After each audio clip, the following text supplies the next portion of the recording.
నమస్కారం. మీరు చూస్తున్నది అనేక వార్తలను మీకు అందిస్తున్న రుద్ర న్యూస్. సిద్దిపేట జిల్లా ఉస్నాబాద్ నియోజకవర్గం కోహెడ మండలం బస్వాపూర్ గ్రామంలోని గీతాంజలి పాఠశాలలో జరిగిన ఆహార పదార్థాల వారోత్సవాలు పాఠశాల కరస్పాండెంట్ తాటిపాముల శ్రీనివాస్ గౌడ్, ప్రిన్సిపల్ శాలిని ఆధ్వర్యంలో ఘనంగా నిర్వహించారు. ఈ కార్యక్రమానికి ముఖ్య అతిథిగా గ్రామ సర్పంచ్ బానోతు లింగం నాయక్ హాజరయ్యారు.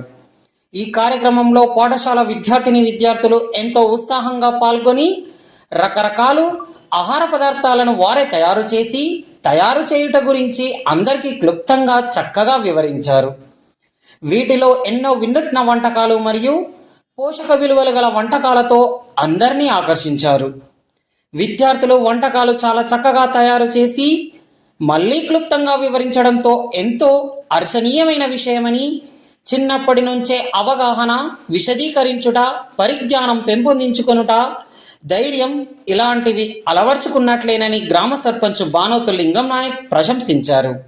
ఈ కార్యక్రమంలో ఉప సర్పంచ్ ప్రవీణ్, వార్డ్ మెంబర్స్ మోత్కుల రంజిత్, బండి సంపత్, విద్యార్థుల తల్లిదండ్రులు, గ్రామస్తులు, ఉపాధ్యాయులు తదితరులు పాల్గొన్నారు.